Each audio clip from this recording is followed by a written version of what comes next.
Good afternoon, everybody. My name is Russell Arginal. I'm the wellness educator for the UNLV Wellness Zone, and you are watching the presentation entitled Physical Wellness and Stress Management.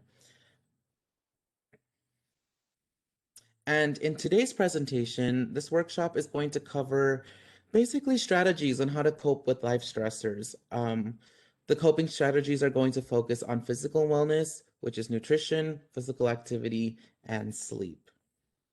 We know that college is such a stressful time, and living through a pandemic, just the stress is just overwhelming right now. But hopefully we could just give you some tools that you can use for future reference, and then just keeping stressors low, or at least learning how to cope with them at the time.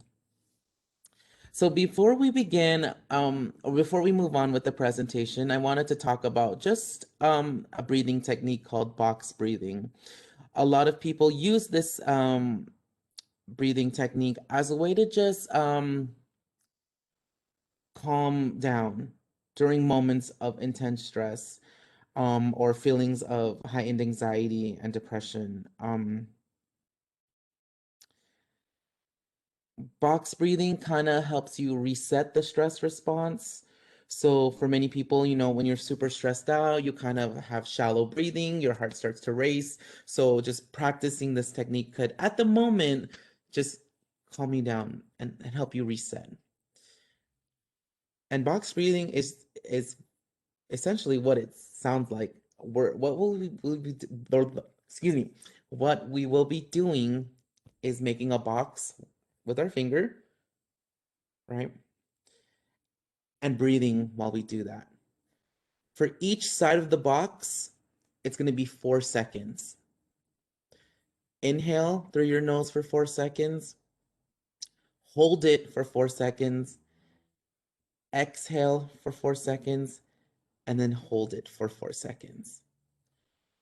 I know this is supposed to be, a more calming exercise. So if you hear the street traffic, I apologize.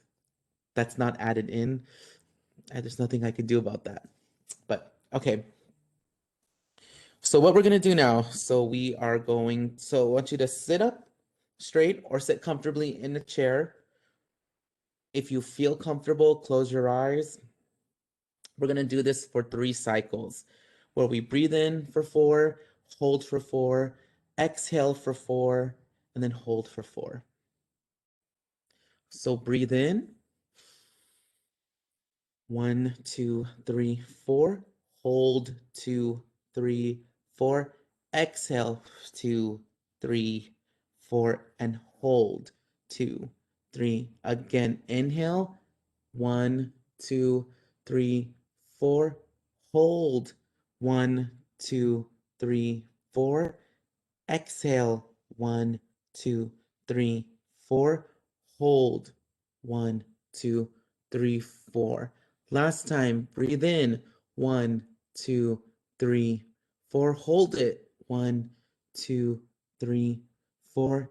Exhale 1, 2, 3, 4, and hold 1, 2, 3, 4. I only did it for 3 cycles right now, but you can do this as much as you need at the moment to kind of help you calm down when you do feel overwhelmed. Before we continue, I just want to introduce the office I work for. It's the UNLV Wellness Zone. We are located on the 2nd floor of campus recreation. We are the place that hosts the relaxation room and the massage chairs. So if you are a UNLV student, I think you have to be taking at least 4 credits, or you are a member of the campus recreation, then you have access to the UNLV Wellness Zone. Just show your ID, and then you can reserve a massage chair if we have some available, or you could call in a day in advance to reserve a space. Right now, we have limited usage due to COVID-19, but we are practicing social distancing and hygiene guidelines. So we do clean them after each use, and we do space them out. And we do not pile on appointments after each other. We give space between appointments as well. So we try to make it a safer space as possible for everybody. We also offer free menstrual products and sexual health supplies for the campus community. We For a small fee, fitness assessments and body composition exams. You can also sign up for personal training in the UNLV Wellness Zone. And if you would like to speak with a health educator regarding some health topics, you can go ahead and inquire, and then one of us health educators or wellness educators can definitely meet with you to discuss wellness. Apologies, you might hear my dog in the background as well. What is wellness? Okay, so what is wellness? Wellness is essentially optimizing health and decreasing illness. At UNLV, we try to promote a holistic perspective on wellness, which essentially means having balance and being well-rounded. Your health is more than the physical condition of your body. There are multiple aspects of wellness to consider, including your physical, emotional, spiritual, social, occupational, environmental, and intellectual health. When one area gets out of balance, it usually affects the other aspects of your life, whether you realize it or not. On the left, we have the UNLV Wellness Wheel, where we kind of showcase the seven dimensions of wellness. For today's presentations, we're going to be focusing on our emotional, which is stress management, and the physical, which is physical wellness, which for this case will be nutrition, sleep, and exercise. And ways stress can affect your wellness. So, for many people, when they get stressed out, right, they feel muscle tension. That's your physical wellness. For some people, excessive anxiety, right? That's your mental health, that's your emotional wellness. For some people, they have difficulty concentrating. That's your intellectual dimension. Or being irritable, right? Having that really impact your social relationships and or your social dimension of wellness. So stress can really impact every single dimension, and it's very important that we kind of focus on each dimension and really take care of it so that overall we can find that balance and then achieve that optimal health that we always strive for. What is stress? Stress is your body and mind's response or reaction to a real or imagined threat, demand, or change, otherwise known as the fight or flight response or stress response. So what is the stress response, right? It's that, like we said, like a change in the environment, and it's your body's way of dealing with it. So for example, let's say you're watching this in your classroom and all of a sudden your professor said there was a pop quiz. There's a change in your environment. Now your body's reacting to it. That's stress, right? And this can always manifest in very different ways. The scenarios are always different, but that's essentially what the definition is. Stress doesn't necessarily always have to be bad, but we tend to uh, there's positive stressors like eustress, but for mostly we tend to classify stress with negative or distress. In 2019, we conducted the National College Health Assessment at UNLV, and we asked students regarding their stress levels, and about 91.4% of students reported that their overall stress was average or tremendous, which is normal because college is a stressful time. And then about a third of the students reported that stress had a negative impact on their academic performance. And that's what we don't want to happen, right? Obviously, everybody's going to be stressed out, especially now during COVID and working from home. And now we're transitioning again back to normalcy. So that comes with its own set of stressors. But we would just want to make sure that you're able to cope with it so that the side effects are not to the point that it's impacting your academic performance or your job performance. Just know that this right now everyone's experience is very individual, it's very personal, and how you're dealing with everything is perfectly okay. Just as long as you're not hurting yourself or hurting others, and then you're getting the care that you need if it's to a point where it's overwhelming. COVID-19 is full of unknown information and unexpected stress, and college is innately stressful. Prolonged stress is harmful and can lead to detrimental side effects, and everybody reacts to stress differently. And it's okay to know that how you're dealing with it is okay. Be mindful during this time and take note if issues are becoming too much to handle. So this is kind of a chart that showcases how physical stress can manifest itself in the body. And for everybody, it's very different. So we have the brain, right? And for some people, we have things like difficulty concentrating, anxiety, depression, mood swings, mind fog. If you look at like skin, some people break out in acne or pimples. Um, you have the immune system. Many people get sick when they're super stressed out.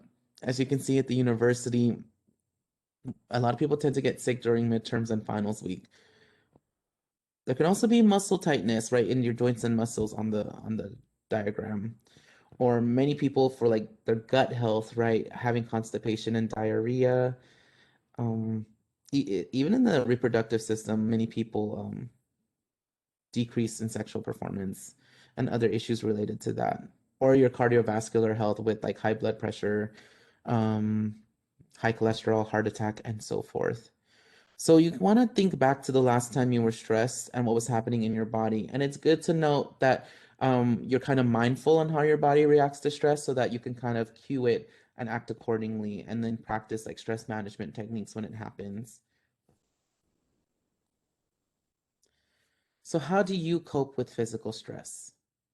Physical stress can be a sign that our basic needs aren't being met, leading us to experience distress rather than eustress. Oftentimes, we tend to focus on managing the stressor itself and ignore the physical symptoms of stress we struggle with.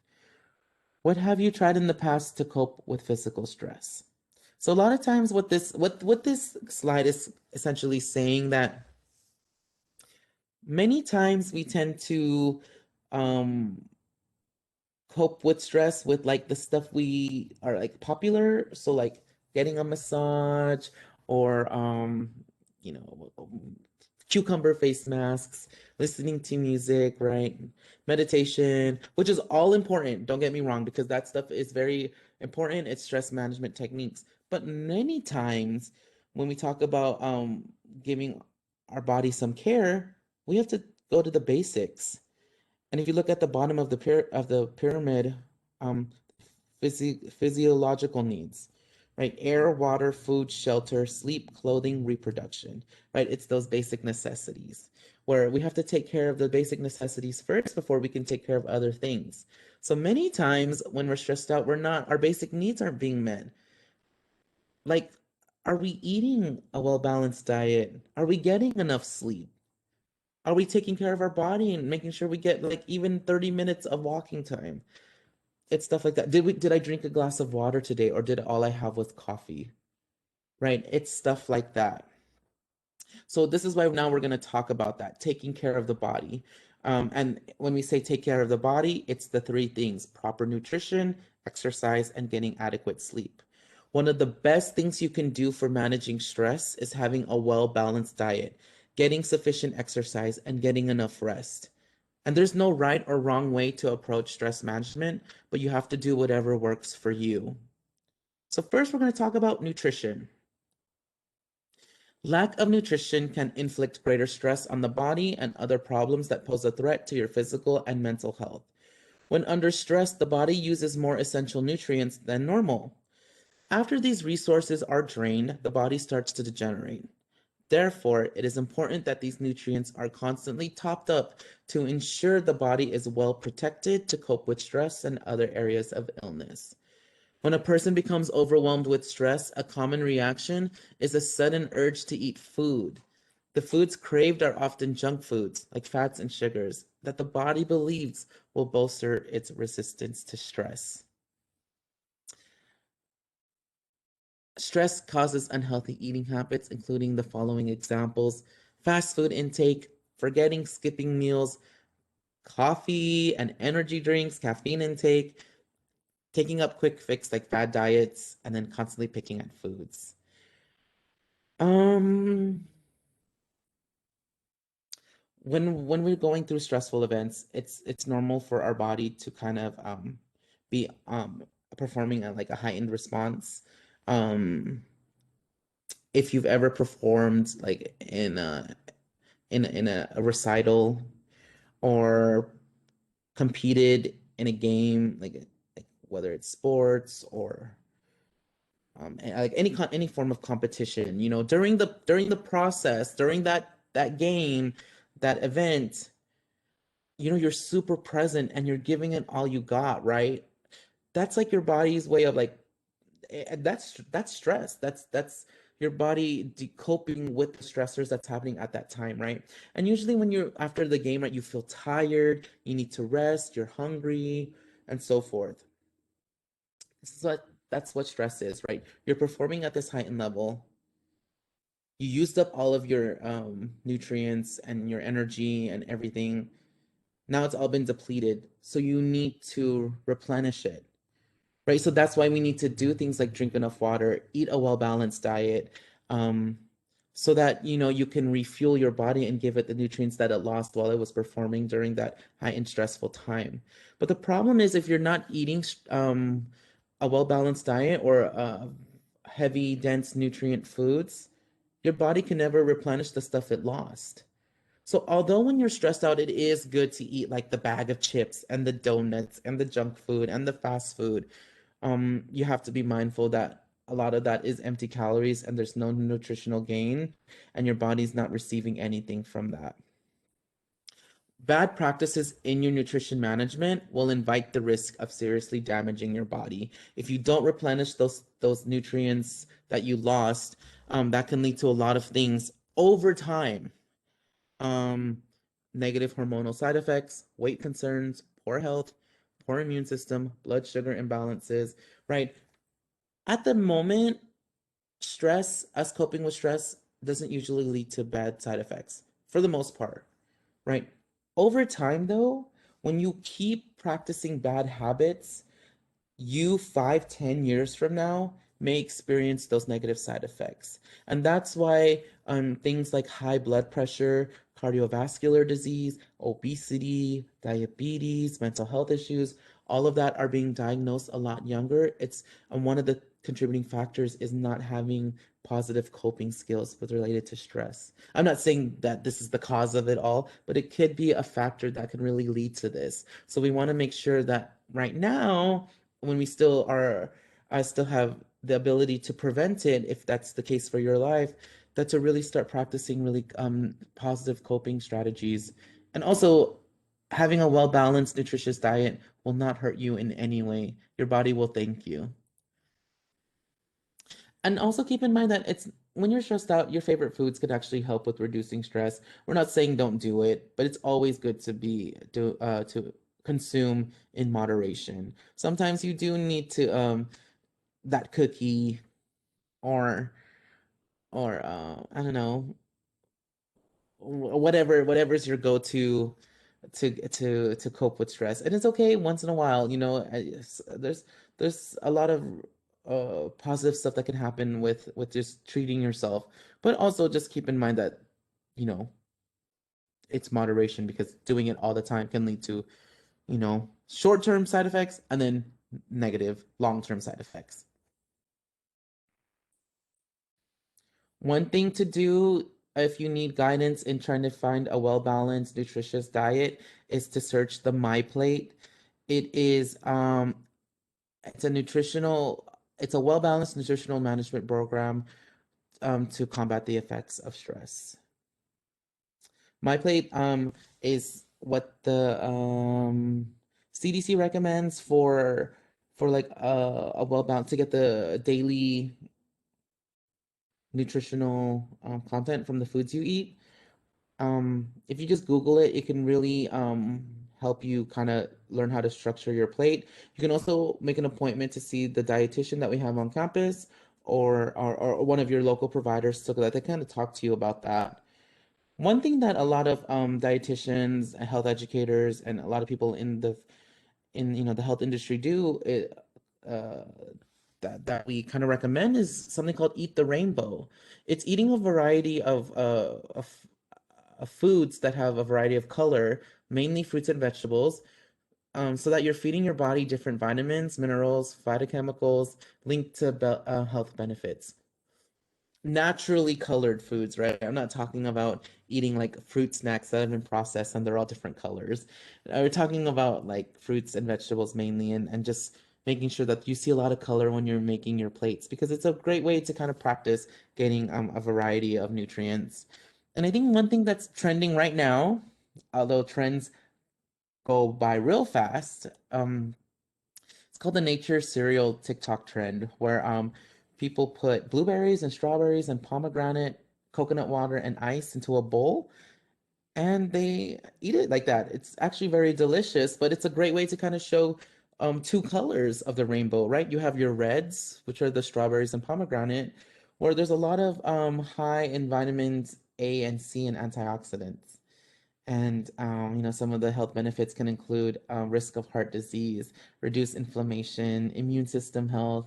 And then you have the blues and purples, like the blueberries, where you have high in vitamin B, antioxidants, and then it helps with like reducing cancer and heart disease, helps with cell damage and brain health. So like looking for stuff like this can really help kind of make eating a nutritious diet a lot more fun, especially if you've never done it before and you're learning how to do it. So next, we're going to talk about physical activity. Um, and I want to preface this by saying we're talking about physical activity for stress management. Now, physical activity, if you're doing it for aesthetic purposes or other health concerns, then obviously the recommendations will be different. But for this particular scenario, we're talking about low risk stress management coping techniques. 4 ways exercise can control stress. 1, exercise can help you feel less anxious. 2, exercise can relax you. Just one exercise session can generate approximately 90 to 120 minutes of your body's relaxation response. The CDC recommends that, excuse me, the CDC recommends that people should get 150 minutes of exercise weekly, which is can be 3 days of 50-minute intervals of moderate activity, or you can do 5 days of 30 minutes of moderate activity, moderate to high activity. Really just depends on you, but just one exercise session can lead to almost 2 hours of the body's relaxation response. Then you have 3, exercise can boost self-esteem and self-worth, which can then ultimately contribute to stress relief. And then finally, 4, exercise can promote a healthier diet, and better nutrition contributes to stress relief. Also want to keep in mind, be intentional. Activities should make you feel better and feel less stress. And I'm gonna put the intention very, I'm gonna put the, like, I'm gonna emphasize this because a lot of times when we say go work out, people go to the gym, but if they've never really gone to the gym before, that could be a stressful experience, right? If you don't like walking on the treadmill, don't do it. If you don't lift weights, don't do it. If you don't take a yoga class, I mean, yoga can help with breathing and stuff, so you should do it, but also don't do it if you don't like it, right? When you're exercising for stress relief, do something you enjoy, and that'll just make you feel better, right? You can even just go for a walk outside. There's a lot of research that shows that nature is associated with stress relief for many people. One of the cool things that we have at UNLV is an event called Oozball. Hopefully, it gets brought back pretty soon when when we go back to normalcy. And it's one of the few traditions that we have at UNLV where students and faculty staff they develop teams, and then we have this big volleyball competition in mud courts on the side of the campus, and it's pretty fun to watch, and a lot of students, it's a great way to socialize and stuff. But it's like doing stuff like that, like doing activities that you enjoy that get your body moving, and you just feel better after doing it. Finally, we're going to talk about sleep. The benefits of sleep: it promotes immune system health, improves mental health, it enhances brain function, keeps you in a better mood, weight regulation, and reduces stress. There's so many positive side effects to getting enough sleep. Some of the stuff that can happen to you when you are sleep deprived can include, memory problems, difficulty concentrating, trouble paying attention, slow reaction time, especially when you're driving, that's very dangerous, increased risk of both mental and physical health issues. So we're going to talk a little bit about sleep hygiene, which sleep hygiene are practices that people can do to get optimal and quality sleep.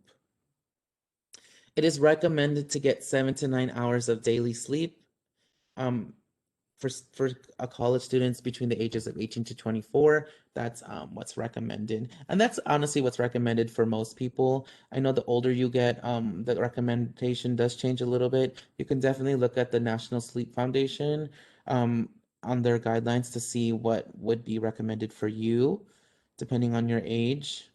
Um, the excessive exposure to screens and the blue light can impact sleep quality and melatonin production. So if possible, try to turn off the screen at least an hour before sleep, especially if you are working from home and remotely and you are constantly on your computer or your cell phone or your tablet or iPad or anything else. That try to limit your screen exposure right before you're going to bed.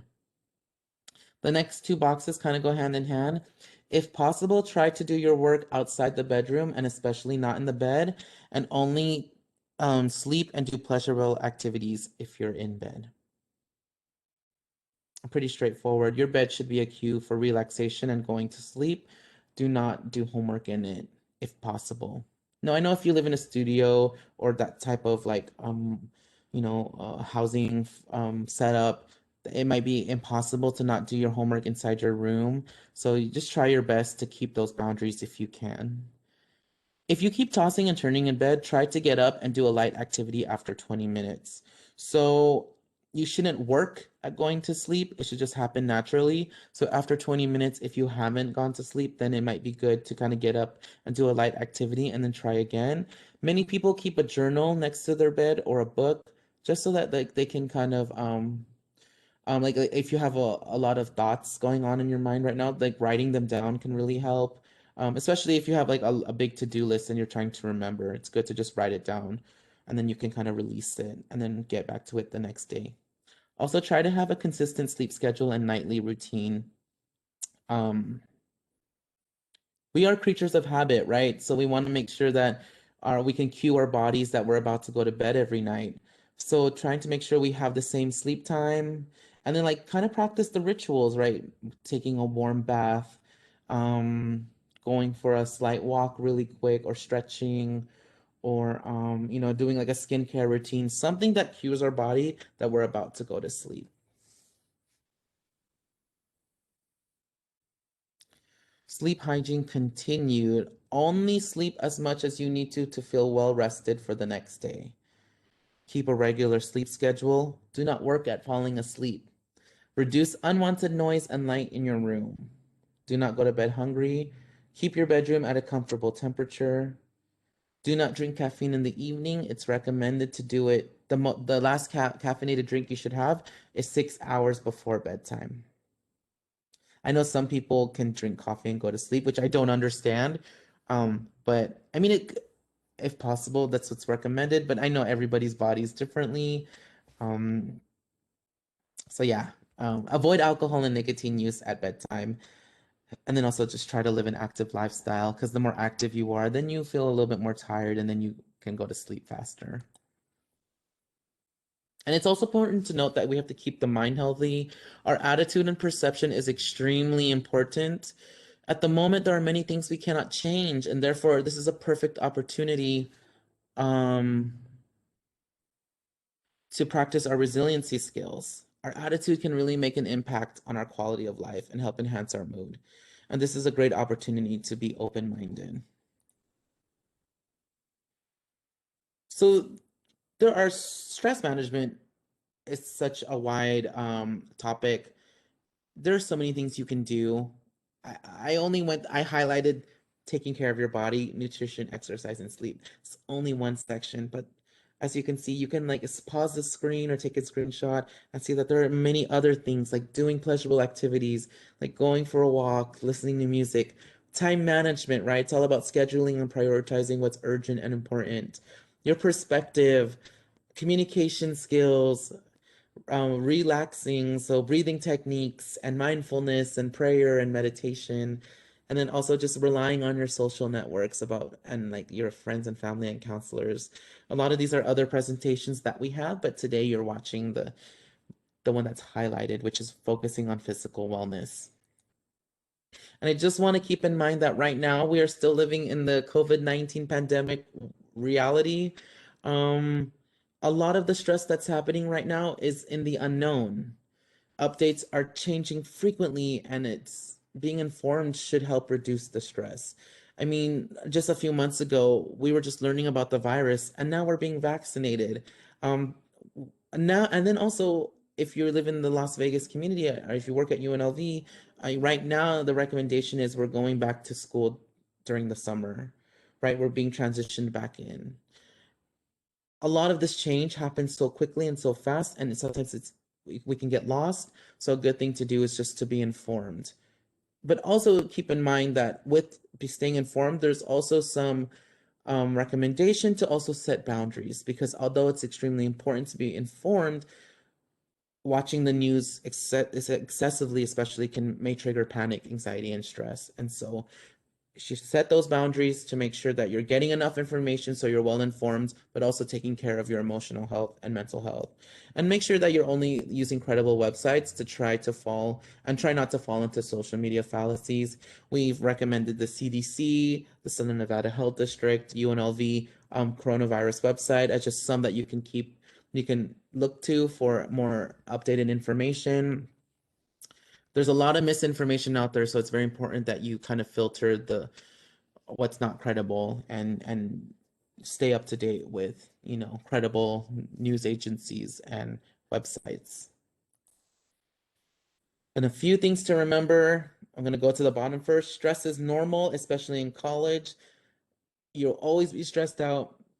Once you graduate, the stress manifests itself in another form, but hopefully we just taught you some skills today to kind of help cope with it. And some of you already knew it. It's just a good reminder. At UNLV, we have a lot of support services and wellness that can help, especially during these times. We have the UNLV support team, counseling and psychological services, the Student Health Center, the G-United Care Center, Disability Resource Center, and the UNLV Wellness Zone. And we can also practice our stress management skills. We have so many things that we can use at UNLV to kind of help us during these times. And so just rely on them. Plus, many of you are paying student fees, and a lot of your fees are funding these support services. So if you do need them, please utilize them. If you have any questions, please feel free to email UNLV Wellness Zone at unlv.edu, and one of our wellness educators will go and respond to you. Again, thank you so much for spending the last, 30 minutes with me? My name is Russell. I'm one of the wellness educators in the UNLV Wellness Zone, and hopefully you learned a lot regarding physical wellness and stress management. If you have any questions, please email us, and we look forward to hearing from you if you do. Thank you, and have a good rest of your semester. Take care.